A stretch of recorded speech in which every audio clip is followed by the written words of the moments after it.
Hello, good morning. আশা করি সবাই খুব ভালো আছেন।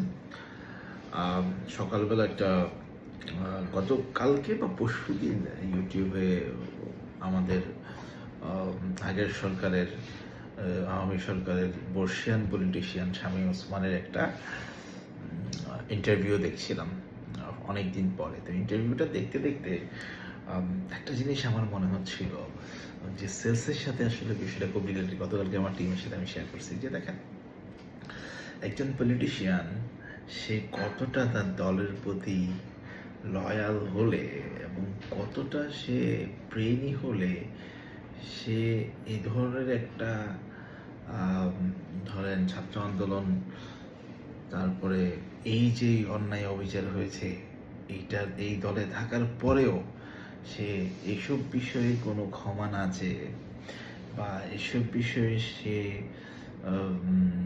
মানে আ দুঃখ প্রকাশ না করে সে কীভাবে তার নিজের অবস্থানটাকে ডিফাইন করে এবং সে একটা সময় আমাদের প্রফেট মুহাম্মদ সাল্লাল্লাহু আলাইহি ওয়াসাল্লাম যে হিজরত করেছিলেন, ওই টাইপের একটা আলোচনা বা একটা তুলনায় উনি গিয়েছেন। এটা বলার কারণ হচ্ছে, আমরা যখন সেলসে কাজ করি, আমাদের বিভিন্ন কোম্পানি নিয়ে প্রবলেম থাকে, প্রোডাক্ট নিয়ে কমপ্লেইন থাকে। হ্যাঁ? আমি এখন রূপায়ণ হাউজিংয়ের সাথে কাজ করছি, রূপায়ণ গ্রুপে। সো অনেক, আমাদের অনেক সুনাম, অনেক দুর্নাম আছে। হ্যাঁ? সো আমার অনেক সেলসের ভাইরা অনেক বলে, "স্যার এই প্রবলেম, ওই প্রবলেম।" আমার কাছে তখন মনে হইলো, দেখেন, যদি আ আওয়ামী লীগ সরকারের একজন বর্ষীয়ান নেতা এই ডিজাস্টারের পরেও দেশ ছেড়ে পালা যাইতে হইছে, শত মানুষ, হ্যাঁ, ঘরবাড়ি ছাড়া হইছে, হ্যাঁ, এবং তাদের নেতা কর্মীরা চরমভাবে মানে মানবেতর জীবনযাপন করছে, হ্যাঁ। আমি আমার পরিচিত মহলেও অনেককে চিনি যাদের ফুল লাইফ ধরেন আসলে চেঞ্জ হয়ে গেছে এবং তাদেরও তো বাড়িঘর পোড়াই দিছে অনেক কিছু। এবং দেখেন, এই জাস্ট ২ বছর পরে সে যখন আবার মিডিয়ার সামনে কথা বলতেছে, সেগুলো সবগুলোকে নেগেটিভ পিছনে রেখে শুধু পজিটিভ জিনিস এবং তার ইন্টেনশন ক্লিয়ার করার জন্য কিভাবে আসলে ডিফাইন করা যায়। সো সেলসের সাথে রিলেট করলাম জিনিসটাকে।